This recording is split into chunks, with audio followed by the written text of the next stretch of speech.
नमस्कार, स्वागत है आपका खबर एचपी में। तो आइए जानते हैं हिमाचल के हर छोटे बड़े शहर से जुड़े 30 फटाफट बड़ी खबरों को। इससे पहले यदि आप वीडियो को लाइक नहीं किए हैं तो लाइक कर दीजिए और चैनल में नए तो चैनल को सब्सक्राइब कर लीजिए। और आप वीडियो को कहां से देख रहे हैं कमेंट बॉक्स में हमें जरूर बताइए। सीएम सुक्खू का ऐलान, पौंग बांध विस्थापितों के लिए कानून भी बदलना पड़ेगा तो बदलेंगे। जी हां, सीएम सुखविंदर सिंह सुक्खू ने कहा कि पौंग बांध विस्थापितों की समस्या को समझता हूं।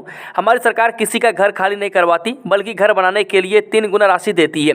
मैं देहरा की जनता और पौंग बांध विस्थापितों के लिए अगर कानून भी बदलना पड़े तो बदलेंगे। मैं चुनाव आचार संहिता के कारण अभी किसी तरह की घोषणा नहीं कर सकते, लेकिन विस्थापितों की हर संभव मदद की जाएगी। वे सीएम देहरा में कांग्रेस उम्मीदवार कमलेश ठाकुर के चुनाव प्रचार के दौरान यूथ कांग्रेस के युवा सम्मेलन को संबोधित कर रहे थे। उन्होंने कहा कि पूर्व आजाद विधायक ने अपने राजनीतिक फायदे व लोकतंत्र को कमजोर करने के लिए विधायकी बेची है। वह बीजेपी की राजनीतिक मंडी में दूसरी बार विधायक बनने के 14 माह बाद बिक गए हैं। किसानों के हक की लड़ाई लड़ेगी बीजेपी, कवर का आरोप, कांग्रेस ने किए किसानों की जमीन पर कब्जे। हिमाचल बीजेपी के उपाध्यक्ष एवं पूर्व मंत्री वीरेंद्र कंवर ने हिमाचल प्रदेश सरकार पर किसानों की भूमि अवैध रूप से कब्जाने का आरोप लगाया है। वह शनिवार को ऊना जिला मुख्यालय पर आयोजित पत्रकार वार्ता के दौरान उन्होंने कहा कि किसानों की भूमि पर प्रदेश की सरकार कुंडली मारकर बैठी है। उन्होंने कहा कि अगर सरकार किसानों को उनका हक नहीं देती है तो बीजेपी जन आंदोलन छेड़ेगी। उपचुनाव से पहले हिमाचल बीजेपी का एक्शन, हरप्रीत सिंह सैनी को पार्टी से किया निष्कासित। हिमाचल प्रदेश में 3 विधानसभा क्षेत्र में उपचुनाव हो रहे हैं। उपचुनाव में वोटिंग 10 जुलाई को होगी और इसके नतीजे 13 जुलाई को आएंगे। इससे पहले भारतीय जनता पार्टी ने बगावत करने वाले अपने नेता पर बड़ी कार्रवाई की है। मैं बता दें कि भारतीय जनता पार्टी के अध्यक्ष डॉक्टर राजीव बिंदल ने हरप्रीत सिंह सैनी को पार्टी से बाहर का रास्ता दिखा दिया है। आर्थिक संकट से जूझ रहा हिमाचल, सुक्खू सरकार ने वित्त आयोग से मांगी 15 करोड़ से ज्यादा की मदद। कर्ज के बोझ तले बुरी तरह से दबे हिमाचल प्रदेश के आर्थिक हालात किसी से छिपे नहीं है। हिमाचल प्रदेश पर बढ़ते कर्ज के बोझ की वजह से यहां बड़े विकास कार्यों की राह पर भी रोड़ा अटका पड़ा है। मैं इस बीच हिमाचल प्रदेश सरकार ने 16वें वित्त आयोग से राज्य के विकास को आगे बढ़ाने के लिए स्पेशल ग्रांट देने का आग्रह किया है। हिमाचल प्रदेश में मुख्यमंत्री सुखविंदर सुक्खू के नेतृत्व वाली सरकार ने गगल एयरपोर्ट, शिवधाम सड़क और पुलों के निर्माण फाइनेंस कमीशन से उधार मदद की मांग उठाई है। राज्य सरकार ने 16वें वित्त आयोग के प्रतिनिधिमंडल के सामने 15,700 करोड़ रुपये का विशेष अनुदान देने का आग्रह किया है। यह अनुदान रूटीन में मिलने वाली मदद से अलग होगा। वायुसेना में अग्निवीर भर्ती के लिए पंजीकरण, इस दिन से युवा ऑनलाइन कर सकते हैं आवेदन। भारतीय वायुसेना में पंजाब, हरियाणा, हिमाचल प्रदेश, चंडीगढ़, जम्मू कश्मीर और लद्दाख के अविवाहित महिला और पुरुष उम्मीदवारों की अग्निवीर भर्ती के लिए 8 से 28 जुलाई तक ऑनलाइन आवेदन किया जा सकता है। एयरमैन सिलेक्शन सेंटर अंबाला के commanding officer wing commander SBG Reddy ने बताया कि वायुसेना में अग्निवीरों की भर्ती के लिए महिला एवं पुरुष उम्मीदवार वेब पोर्टल अग्निपथ.cdac.in पर पंजीकरण करवा सकते हैं। वह पंजीकरण 8 जुलाई को सुबह 11 बजे से लेकर 28 जुलाई रात 11 बजे तक होगा। हिमाचल के कई भागों में एक सप्ताह तक भारी बारिश का अलर्ट, शिमला में भूस्खलन से मकान को खतरा। जी हां, हिमाचल प्रदेश के कई भागों में एक सप्ताह तक भारी बारिश का अलर्ट जारी किया गया है। अगले 2 दिनों के दौरान प्रदेश के शेष भागों में दक्षिण पश्चिम मानसून के आगे बढ़ने के लिए परिस्थितियां अनुकूल हैं। मौसम विज्ञान केंद्र शिमला के राज्य में 5 जुलाई तक बारिश का सिलसिला जारी रहेगा। इस दौरान कई भागों में भारी बारिश का येलो अलर्ट जारी किया गया है। पीएचडी में दाखिले के लिए अब 6 जुलाई तक कर सकेंगे आवेदन। सरदार पटेल विश्वविद्यालय मंडी ने पीएचडी में दाखिले के लिए आवेदनों की तिथि को बढ़ा दिया है। अब अभ्यर्थी 6 जुलाई तक आवेदन कर सकते हैं। इससे पहले एसपीयू ने 24 जून आवेदन करने की अंतिम तिथि निर्धारित की थी, मगर कम आवेदन होने और कई अभ्यर्थियों के आवेदन सबमिट न होने के कारण अब विश्वविद्यालय ने आवेदन तिथि को बढ़ा दिया है, ताकि कोई भी अभ्यर्थी आवेदन करने से वंचित न रहे। एसपीयू में 6 विषयों chemistry, physics, MBA, computer science, botany और जूलॉजी में पीएचडी कोर्स करवाए जाते हैं। सभी कोर्स के लिए अलग अलग सीटें निर्धारित थी। 45 सीटों को भरा जा रहा है। एसपीयू के dean research doctor Lakhvir Singh ने बताया कि एसपीयू ने पीएचडी में आवेदनों की तिथि बढ़ा दी है। अब अभ्यर्थी 6 जुलाई तक आवेदन कर सकते हैं। अंतर्राष्ट्रीय पैरा बैडमिंटन प्रतियोगिता में देश का प्रतिनिधित्व करेंगे अमन शर्मा। जी हां, हिमाचल प्रदेश के जिला चंबा पैरा स्पोर्ट्स एसोसिएशन के अमन शर्मा का चयन अंतर्राष्ट्रीय पैरा बैडमिंटन प्रतियोगिता के लिए हुआ है। यह प्रतियोगिता 1 से 7 जुलाई तक युगांडा की राजधानी कंपाला में होगी। जिला चंबा पैरा स्पोर्ट्स के संस्थापक और महासचिव अजय शर्मा ने कहा कि अमन के चयन होने से जिला में ही नहीं अपितु पूरे प्रदेश में खुशी का माहौल है। बता दें कि अमन ठाकुर चंबा के साथ लगती लुड्डू पंचायत के रूनेगा गाँव के रहने वाले हैं। उनके पिता शिमला में Indian institute of advanced studies में कार्यरत हैं। टैक्सी चालक की हत्या के आरोप में 2 आरोपी पंजाब से गिरफ्तार। जी हां, हिमाचल प्रदेश की राजधानी शिमला से पंजाब के 2 सैलानियों को लेकर मनाली गए टैक्सी चालक के संदिग्ध परिस्थितियों में लापता होने के मामले में पुलिस ने 2 आरोपी को पंजाब से गिरफ्तार कर लिया है। दोनों को बिलासपुर लाया जा रहा है। प्रारंभिक पूछताछ में पता चला है कि मनाली से लौटते समय बिलासपुर के घाघस के पास चालक की हत्या कर दी गई और शव को किरतपुर नहर में फेंक दिया। इसके बाद आरोपी पंजाब फरार हो गए। प्रारंभिक जांच में पुलिस ने टैक्सी को लुधियाना से बरामद करने में कामयाबी हासिल की, लेकिन हरिकृष्ण का कोई सुराग नहीं लगा। वाहन में खून के धब्बे भी मिले। अब पुलिस ने 2 आरोपियों को पंजाब से गिरफ्तार किया है। वह पुलिस को दी शिकायत में उनके बेटे देशराज ने बताया कि 24 जून को उसके पिता अपने टैक्सी नंबर HP 01A 5150 में 2 सवारियों को ताराहाल शिमला से मनाली लेकर गए। वह 25 जून की शाम करीब 8 बजे इसकी घर पर बात हुई तो उन्होंने कहा कि मैं बरमाना पहुंच गया हूं, मैं सवारियां बिलासपुर छोड़कर गांव चला जाऊंगा। स्थानीय विषयों पर फिल्में बनाकर उभर सकता हिमाचली सिनेमा, बॉलीवुड कलाकारों ने दिए सुझाव। हिमाचली सिनेमा तब तक नहीं उभर सकता जब तक यहाँ के स्थानीय विषयों पर फिल्में नहीं बनेंगी। हिमाचल को चाहिए कि अपनी प्राकृतिक सुंदरता का सही ढंग से इस्तेमाल करते हुए स्थानीय विषयों पर फिल्में बनाएं। इसके लिए प्रदेश सरकार को भी सहयोग करने की जरूरत है। ये सुझाव मंडी में कला इंटरटेनमेंट के बैनर तले चल रहे 4 दिवसीय हिमाचल इंटरनेशनल फिल्म फेस्टिवल में मुंबई से आए कलाकारों ने दिए। बरसात से निपटने के लिए फील्ड में उतारे 13,000 PWD कर्मी, छुट्टियां रद्द। जी हां, हिमाचल में बरसात से निपटने के लिए लोक निर्माण विभाग ने 13,000 कर्मचारियों को फील्ड में तैनात किया है। सरकार ने लोक निर्माण विभाग के मंडल और उपमंडल स्तर पर मलबा हटाने व सड़कों को यातायात के लिए बहाल रखने के लिए 500 पॉकलैंड, डोजर, रोबोट और JCB लगाई है। जरूरत पड़ने पर विभाग के कर्मचारियों की छुट्टियां भी रद्द की जा सकती है। मार्ग अवरुद्ध की जानकारी को लेकर लोक निर्माण विभाग के मुख्यालय में कंट्रोल रूम स्थापित किया गया। लोक निर्माण मंत्री विक्रमादित्य सिंह ने कहा कि बीते साल की आपदा से सबक लेते हुए विभाग ने अपनी तैयारियां पूरी कर ली है। लोक निर्माण विभाग के अधिकारियों को अलर्ट किया गया है। 2 माह तक 15 जुलाई से प्रदेश भर में साहसिक गतिविधियों पर रोक। हिमाचल प्रदेश में बरसात के चलते साहसिक खेल गतिविधियों पर 15 जुलाई से 2 माह के लिए रोक लग जाएगी। प्रदेश के कुल्लू, मनाली, बीड़ बिलिंग, धर्मशाला, बिलासपुर, डलहौजी के खजियार और अन्य क्षेत्रों में साहसिक खेल गतिविधियों पर 15 जुलाई से 15 सितंबर तक प्रतिबंध रहेगा। बता दें कि 2 माह 9 तो पैराग्लाइडिंग कर सकेंगे और 9 ही नदियों में रिवर राफ्टिंग का लुत्फ सैलानी उठा पाएंगे। सैलानियों को पैराग्लाइडिंग और रिवर राफ्टिंग के लिए 2 माह तक इंतजार करना पड़ेगा। बरसात में बारिश और भूस्खलन, बाढ़ आदि को ध्यान में रखते हुए 2 माह के लिए साहसिक गतिविधियों पर पूरी तरह से रोक लगा दी जाती है।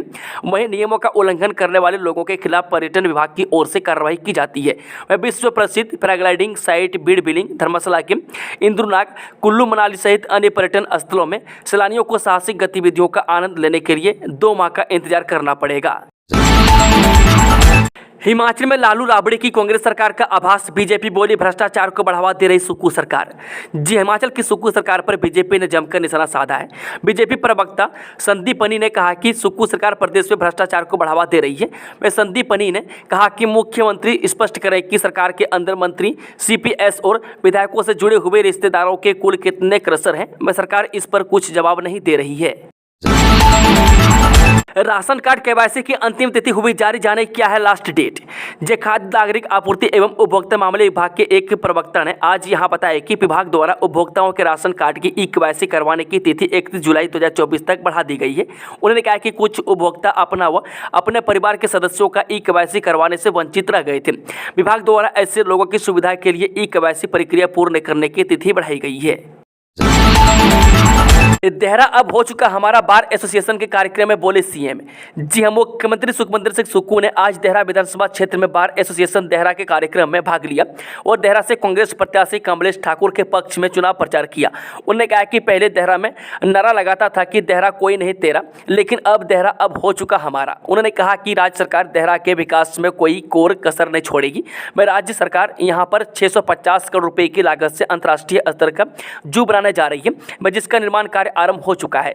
यह जू कांगड़ा जिला के मानचित्र पर नए पर्यटन केंद्र के रूप में उभरेगा, जिसमें पर्यटन विश्व स्तरीय सुविधाओं के साथ साथ सफारी का अनुभव भी प्राप्त कर सकेंगे।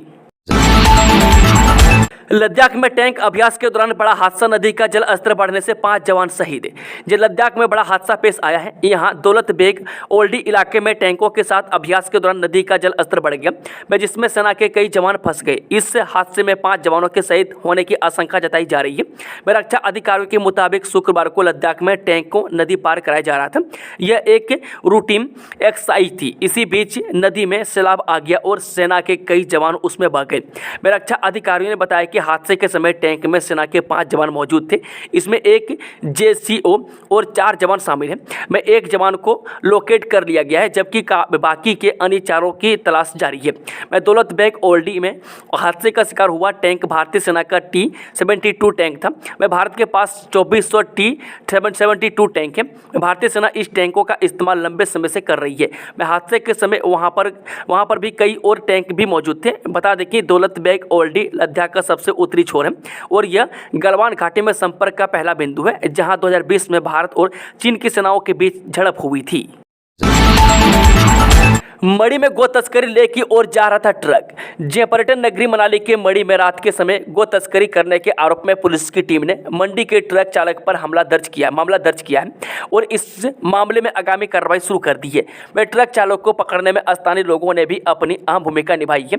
अब पुलिस की टीम आरोपी चालक से पूछताछ करने में जुटी हुई है कि वो आखिर कहाँ से यह पशुओं की तस्करी कर रहा था और कौन कौन लोग इसके साथ शामिल है। इफ्को ने दूर की हिमाचल के किसानों की टेंशन। जे प्रदेश में यूरिया खाद की कमी को पूरा करने के लिए इफ्को ने 2660 टन खाद का स्टॉक हिमाचल पहुंचा दिया है। यह स्टॉक चंडीगढ़ व होशियारपुर से 2 भागों में पहुंचाया है। होशियारपुर से ऊना, कांगड़ा व हमीरपुर जिला के लिए 1325 टन यूरिया भेजी गई है। तो चंडीगढ़ से सिरमौर, किन्नौर, लाहौल स्पीति, शिमला, कुल्लू, मंडी, सोलन व बिलासपुर जिला के लिए 1335 टन यूरिया की सप्लाई की गई है, जो विभिन्न गाँवों की सरकारी सभाओं के माध्यम से किसानों तक पहुँचेगी। किसानों के अनुसार प्रदेश में 25% यूरिया खाद की सप्लाई कम होने के कारण जमींदार काफी परेशान थे। पंजीकृत श्रमिकों के बनेंगे PHH राशन कार्ड। जी अब देश भर में ई श्रम पोर्टल में रजिस्टर्ड श्रमिकों के राशन कार्ड न होने व APL में होने पर प्राइमरी हाउस होल्ड यानी कि PHH में कन्वर्ट होंगे। बिना राशन कार्ड और APL धारकों के कार्ड PHH में कन्वर्ट होने से श्रमिकों को मुफ्त व सस्ता राशन मिल सकेगा।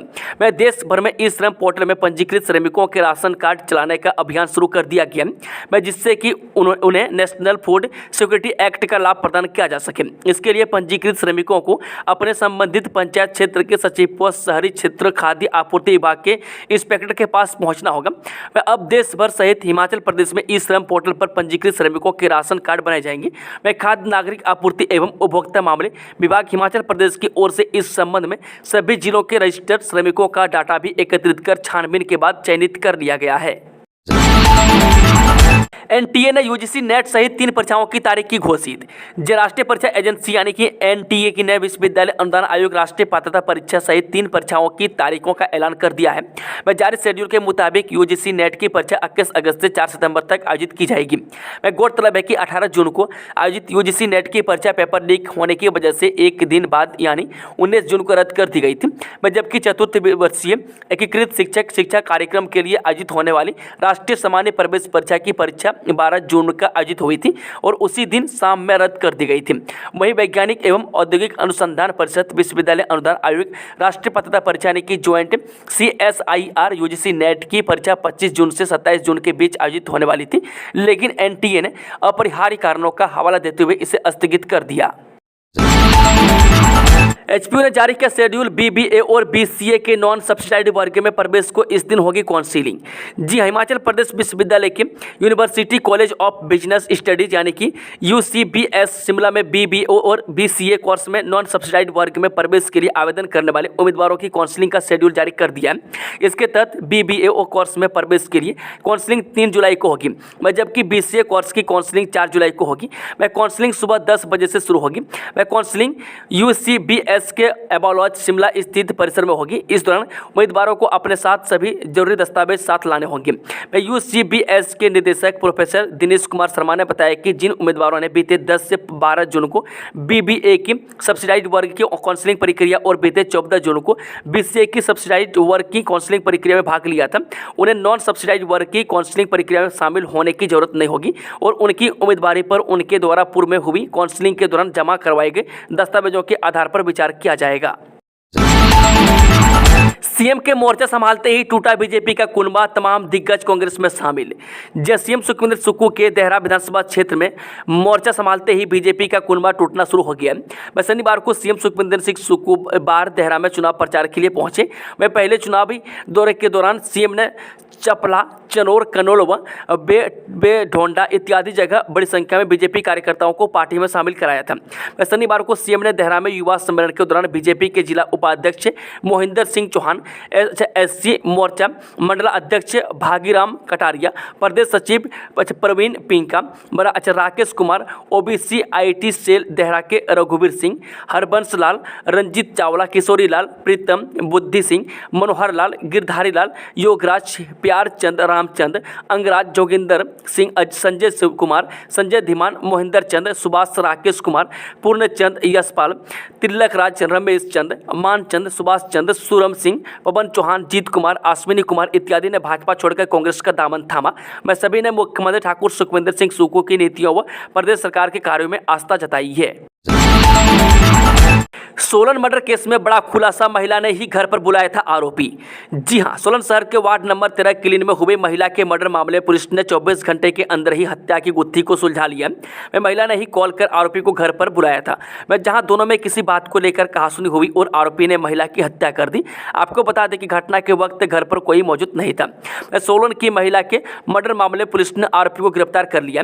आरोपी जिला गुमला झारखंड निवासी है, जिसका नाम जीतू है। शनिवार को आरोपी को कोर्ट में पेश किया जा रहा है और आगामी जांच जारी है। शनिवार को पत्रकार वार्ता के दौरान ASP सोलन राजकुमार चंदेल ने बताया कि महिला जब कल दिन में 1 से 1:30 बजे के बीच में घर में अकेली थी तो उसने आरोपी जीतू को कॉल करके घर पर बुलाया, क्योंकि यह पहले से ही एक दूसरे के जानकार हैं और महिला का पति भी आरोपी जीतू को जानता है और यह आरोपी महिला के कमरे से 250 मीटर दूरी पर रहता है, जहां दोनों में किसी बात को लेकर कहासुनी हुई और उसने महिला को मौत का घाट उतार दिया। बताया जा रहा है कि आरोपी सोलन की सड़कों में बेफिक्र घूम रहा था। हमीरपुर में इनकम टैक्स और ED की संयुक्त रेड, दस्तावेज खंगाल रहे अधिकारी। हिमाचल प्रदेश में उपचुनावों के बीच हमीरपुर में इनकम टैक्स और ED की संयुक्त रेड पड़ी है। आज सुबह 5:30 बजे हमीरपुर के एक बड़े सरफरा व्यापारी और 2 शराब ठेकेदारों के अलग अलग प्रतिष्ठानों व आवास पर इनकम टैक्स और ED ने संयुक्त रूप से रेड डाली। रेड के दौरान दुकान व आवास के बाहर CRPF जवानों का भी पहरा लगा हुआ है। केंद्र एजेंसियों की संयुक्त कार्रवाई से व्यापारियों में हड़कंप मच गया है।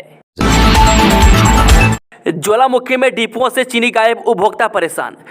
उपमंडल ज्वालामुखी की कई उचित मूल्य की दुकानों पर इस माह से चीनी का कोटा नहीं आया है। हर माह कोई न कोई राशन डिपो में उपलब्ध नहीं होता है। इससे उपभोक्ताओं को परेशानियों का सामना करना पड़ रहा है। उचित मूल्य की दुकान पर पूरा राशन न मिलने पर लोगों को दुकानें से महंगे दामों पर राशन खरीदना पड़ रहा है। डिपो में राशन समय पर न मिलने के कारण उपभोक्ताओं को सरकार के प्रति रोष है। सरकारी डिपो में चीनी न मिलने के कारण उपभोक्ताओं को दुकानों पर 48 रुपये से लेकर 55 रुपये प्रति किलो के हिसाब से चीनी खरीदनी पड़ रही है। उपभोक्ता देवराज, माधुरी, रीना देवी, मनीष, संदीप, आशुतोष, राजीव, सतपाल, मनोहर और शुभम आदि का कहना है कि उन्हें उचित मूल्य की दुकान पर मिलने वाले सरकारी राशन में चीनी नहीं मिली और हर माह कोई न कोई राशन उपलब्ध नहीं हो पा रहा है। लोगों ने विभाग से डिपो में जल्द चीनी की सप्लाई देने की मांग की है। जिला खाद्य आपूर्ति नियंत्रण पुरुषोत्तम सिंह ने कहा कि आचार संहिता के कारण ऑर्डर लेट हो गया था। उपभोक्ताओं को 2 माह का कोटा अगले माह एक साथ दे दिया जाएगा। इंदौरा में भर जाएंगे आंगनबाड़ी कार्यकर्ता और सहायिका के 11 पद। उपमंडल इंदौरा के विभिन्न स्थानों पर आंगनबाड़ी कार्यकर्ताओं और आंगनबाड़ी सहायिकाओं के 11 पदों के लिए साक्षात्कार होंगे। इंदौरा उपमंडल में 2 आंगनबाड़ी कार्यकर्ता और 9 आंगनबाड़ी सहायिकाओं के पद रिक्त चल रहे हैं। इसके लिए इंदौरा में 19 जुलाई और नूरपुर में 20 जुलाई तक इच्छुक महिलाएं आवेदन कर सकती हैं। जिसका मेरिट के अनुसार इंदौरा में 20 जुलाई और नूरपुर में 22 जुलाई को रिजल्ट घोषित किया जाएगा।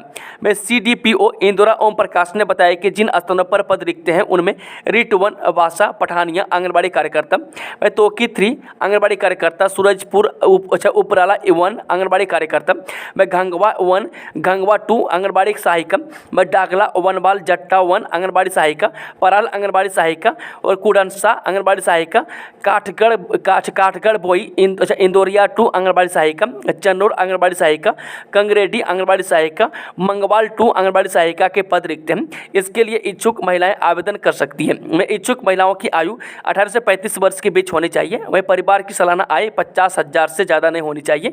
वह महिला उसी गाँव से होनी चाहिए। वह 25 अंकों में से जिसके ज़्यादा अंक होंगे उसको सहायिका और कार्यकर्ता के पद पर रखा जाएगा।